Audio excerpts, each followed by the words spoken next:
semana pasada la sociedad se estremeció por un caso que ocurrió en el Chaco, donde un violador recientemente liberado en el régimen de libertad condicional raptó primero, después violó y asesinó a una chica de 33 años. Vivian Ferrone es la presidenta de Madres del Dolor. ¿Cómo te va, Vivian? Hola, ¿qué Gracias tal, por venir. Ernesto? A ver, contanos un poco qué es lo que vos viste. Ustedes van a pedir juicio político al juez que lo liberó. Sí. Decinos. Nosotras, estamos acompañando a los familiares de víctimas.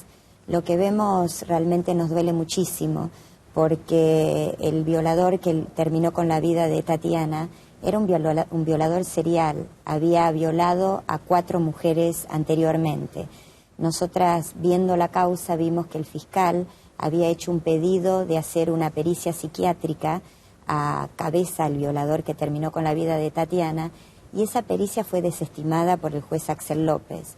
Entonces, en temas tan complicados como son las violaciones, en temas donde realmente están diciendo que en un 90% de los casos los violadores reinciden, no entendemos por qué jueces como Axel López no le dan la seriedad que se merece, y después tenemos que lamentar víctimas como el de Tatiana, y ya había ocurrido anteriormente en el caso de Soledad Barna. En el caso de Soledad, el juez después pidió disculpas a la familia de Soledad, pero realmente no queremos sus disculpas, queremos que haga el trabajo como corresponde. Vivian, ¿para vos la culpa es del juez? ¿Es del Congreso que no legisla claramente en esta materia? ¿Es del Servicio Penitenciario que en general hace informes favorables a favor de las salidas por libertad condicional? Mira, hay distintos temas. Por un lado, el Servicio Penitenciario, que este violador Cabeza estuvo detenido durante 16 años y al ser liberado a los 20 días vuelve a cometer una violación. Entonces uno dice, ¿qué pasó durante todos esos años que el Servicio Penitenciario no llegó a reinsertarlo a la sociedad? No sirvió para absolutamente nada. Por otro lado está el Patronato de Liberados, que supuestamente tienen que ayudar a quienes recuperan la libertad, tienen que ver de qué forma como sociedad se los ayuda a reinsertarse. Para lo único que sirve es para que quien es liberado pase por ahí, por estos tribunales una vez por mes, firman un libro, dicen dónde están trabajando, pero nadie investiga ni nadie los ayuda de ninguna forma. Y después, vemos que desde el Congreso nosotras, con Isabel Giaconis, quien también perdió a su hija en un hecho de violación, a Lucila, estamos desde hace años presentando un proyecto porque queremos un registro de bancos genéticos de violadores. Todos nos dicen que sí, todos nos dicen que es muy importante, pero nadie lo trata, y muchos dicen que si tenemos ese registro vamos a estigmatizar a los violadores. Lo único que pedimos es que este registro de violadores sea un instrumento para que los fiscales y los jueces puedan investigar. Pero si después tenemos jueces como Axel López, que ni siquiera escuchan lo que les piden los fiscales o ni siquiera se preocupan en leer todas las causas, todo lo que se puede hacer realmente no sirve de nada. Vivian, gracias por habernos visitado. Gracias. Hace un ratito Vivian hablaba del caso de Soledad Barnia. Soledad Barnia fue también violada y asesinada por una persona que había sido liberada por Axel López. Esa persona después volvió a la cárcel y fue exhibida como un ejemplo por el Servicio Penitenciario Federal, un ejemplo de regeneración. Los papás de Soledad Barnia contaron su historia de esta manera, mirá.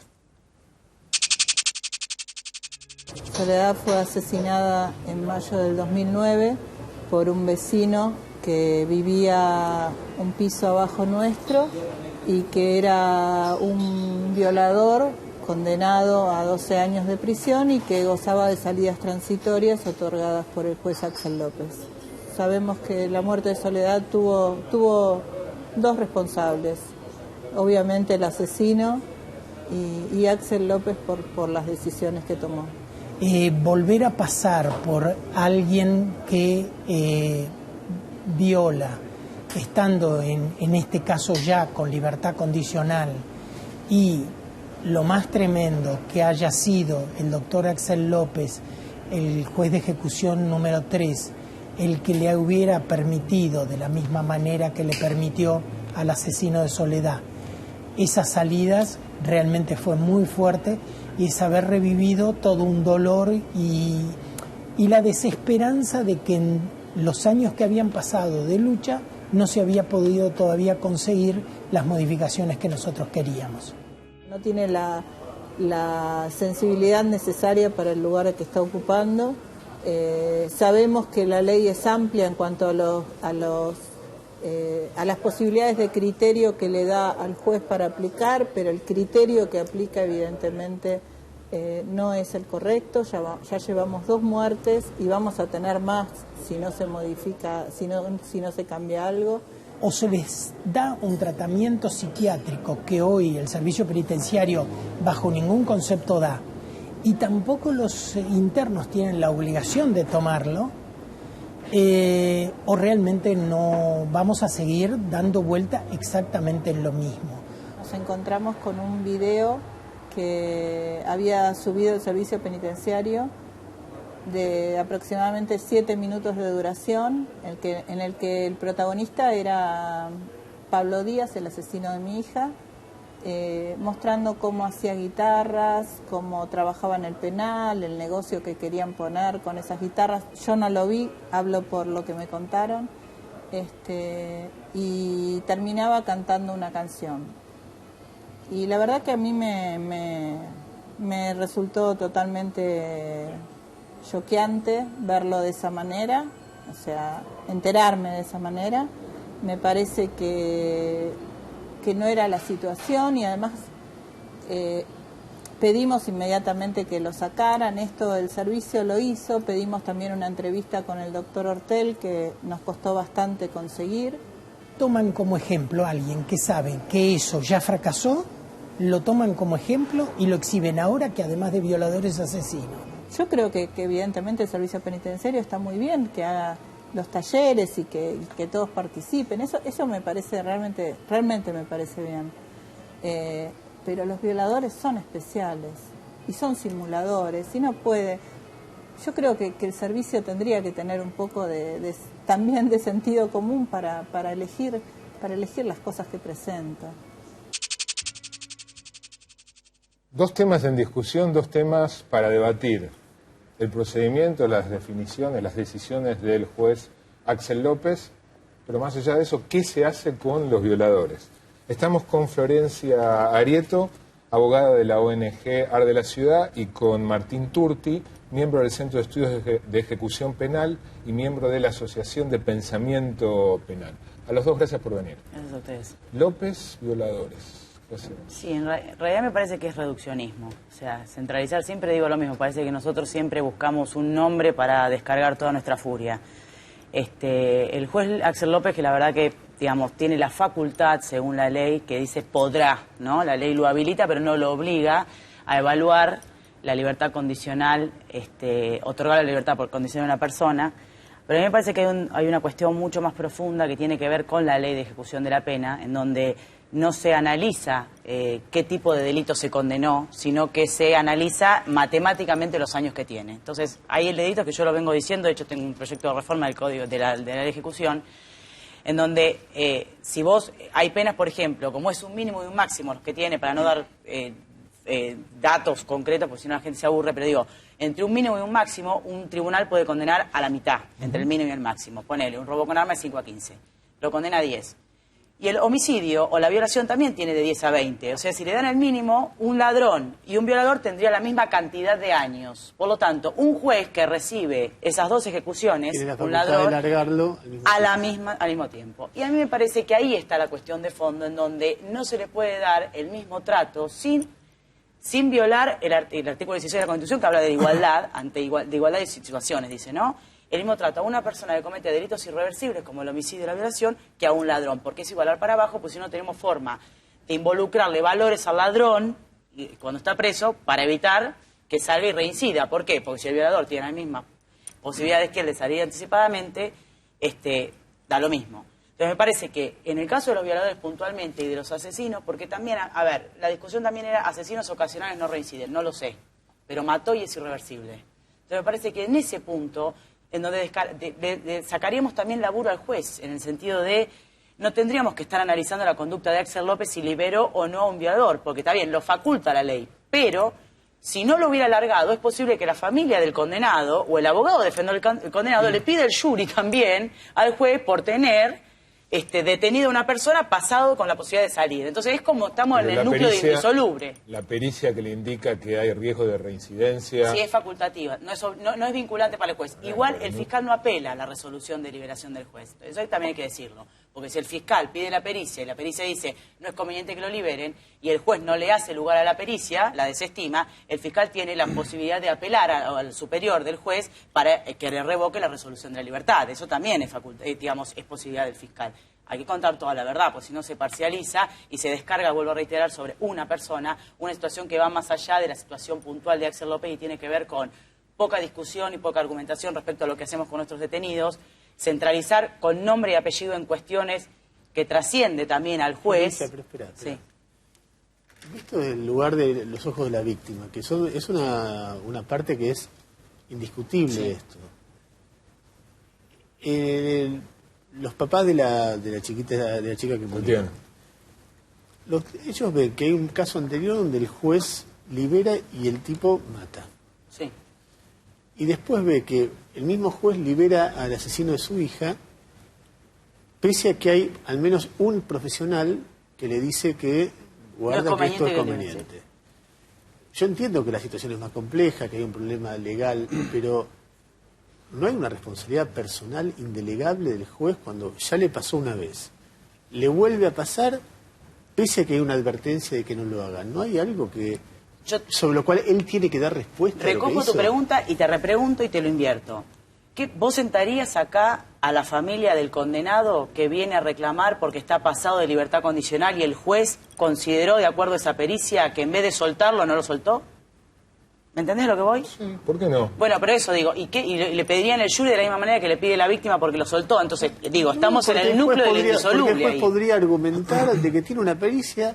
Yo coincido, a mí me parece que no habría que liberarlos anticipadamente, porque son personas reincidentes. ¿Vos pensás eso? Yo tengo el proyecto de reforma, lo dije, violadores y asesinos... No hay libertad condicional. Ni libertad condicional ni salida transitoria, ni semi-libertad, ni libertad asistida. Me parece que esos tipos tienen tipos y mujeres, ¿no? Tienen que cumplir, en mi caso de violación no, pero en el caso de homicidio sí, la condena completa, porque si no igualamos para abajo con personas que cometen delitos reversibles. Martín. Tema complicado. La primera cuestión que se me ocurre es que esta discriminación que propone acá Florencia la hace mediante la técnica penitenciaria el servicio cuando le brinda el tratamiento a cada uno de los internos por el delito que sea. Se hace un estudio de la persona, un estudio de las cuestiones que lo llevaron a delinquir y se hace un tratamiento individualizado donde se le ofrecen diferentes cosas, entre ellas trabajo, estudio y en algunos casos tratamientos psicológicos. En el caso que estamos analizando, se le ha ofrecido todas estas cuestiones y esta persona al asesino ha cumplido con todos los objetivos que se le han impuesto y que se le han ofrecido y que él voluntariamente ha ido cumpliendo. Y tenía buenas notas, tenía buenas calificaciones. Sí, tenía calificación de conducta. ¿Una pericia? Hay una pericia que hizo una persona que lo vio un día que dice más o menos así: si bien científicamente no se puede dar por cierto la conducta futura de una persona, hay patrones de determinación de riesgo de reincidencia. Esto el servicio penitenciario también lo vio. Los profesionales que lo trataron durante 16 años lo han podido ver esto. Y por eso han hecho una recomendación de proceder la soltura, se continúe con el tratamiento psicológico, que fue una de las cuestiones que el doctor López dispuso. ¿Vos crees en los informes del servicio penitenciario? Porque también hay todo... Vos no. Es un problema grave que tenemos, que no seguimos... Los psicólogos tienen jinetas penitenciarias. A los pibes los trata con adicción el psicólogo y dice, contame de tu vida, el que dice él que el candado, como le dicen los chicos. Entonces, pues, si no se trabaja fuertemente con eso, es sanata. Los informes criminológicos del Servicio Penitenciario Federal y los provinciales es lo mismo, da lo mismo. Violador que asesino es lo mismo. Lo que está diciendo Martín, paradójicamente, es que el Servicio Penitenciario, pese a que lo había calificado bien, también había señalado riesgos de reincidencia. Señaló un riesgo y recomendó una cosa que el doctor López impuso como condición para la soltura. Impuso tres cuestiones. Una, que no conduzca taxis ni remises.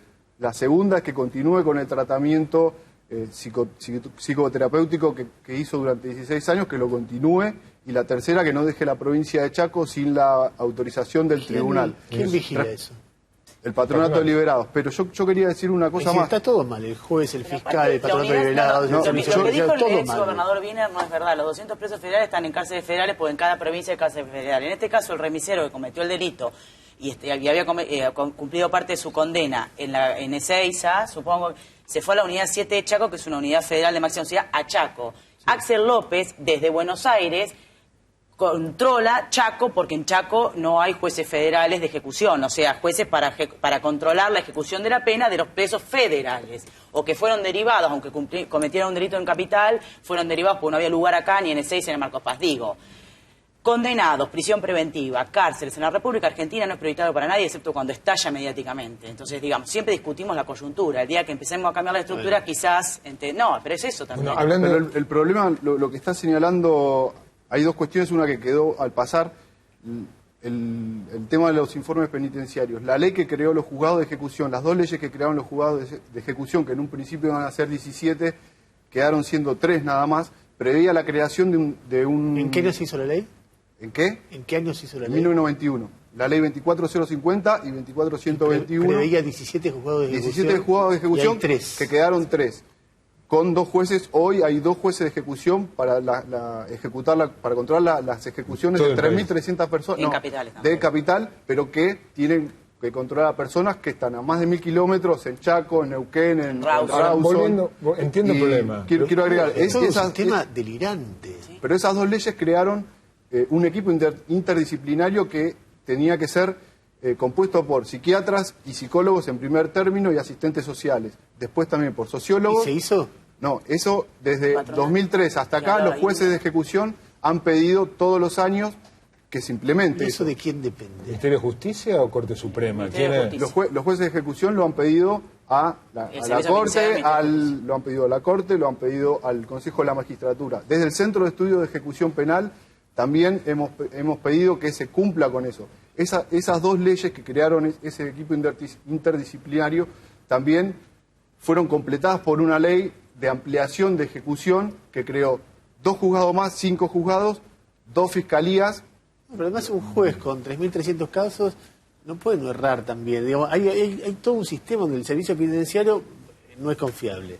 La ley no discrimina entre distintos casos. Los juzgados, juez controla Chaco, Rawson, los jueces discrimina al momento de individualizar el tratamiento sobre la persona que va... ¿Está determinado o no qué opinan ustedes acerca de la recuperabilidad de los violadores? No. Respecto de eso, la reincidencia es muy alta en términos de violación, ¿no? Entonces... No, hay estudios que hicieron el Instituto Criminológico del Servicio Penitenciario Federal. Pero otra vez el Servicio Penitenciario. Sí. Bueno, y también lo hicieron desde los juzgados de ejecución sobre las condenas. Son estudios empíricos donde se tomaron los datos reales de las personas que estaban ejecutando condenas y lo que dio en el caso del estudio que hizo el Instituto Criminológico fue que solamente el 8% de los que estaban liberados durante 2008, que fue el último estudio que hicieron, eran condenados por delitos contra la integridad sexual que estaban declarados reincidentes legalmente. Y en un periodo un poco anterior, en los juzgados de ejecución se midieron todas las condenas que tenía que ejecutar. ¿Cuántos reincidentes? Pero legalmente cuántos jueces tenían cuántos detenidos tenían que ejecutar por delitos contra la integridad sexual, y ese estudio de los condenados que estaban en ese momento contra la integridad sexual dio que el 6% solamente de ese total de violadores eran reincidentes, eran declarados reincidentes. El número del total variaba de juzgado a juzgado, pero bueno, los liberados total de un año son aproximadamente 300 y 800. Lo último que quiero decir es que me parece que es importante que todos lo sepamos es, la demagogia punitivista no sirve, policializar, la idea de estigmatizar y excluir. Ahora, la demagogia garantista tampoco, porque terminamos entregándole, como dije, escribí en mi blog, a la derecha más rancia que busca la tolerancia cero, el gatillo fácil, la bala fácil, los argumentos del fracaso. Hay que buscar la mesura y el equilibrio. Muere gente cuando no hay mesura, muere gente, como en este caso. A los dos, gracias. Ni un extremo ni el otro. Gracias por venir a los dos.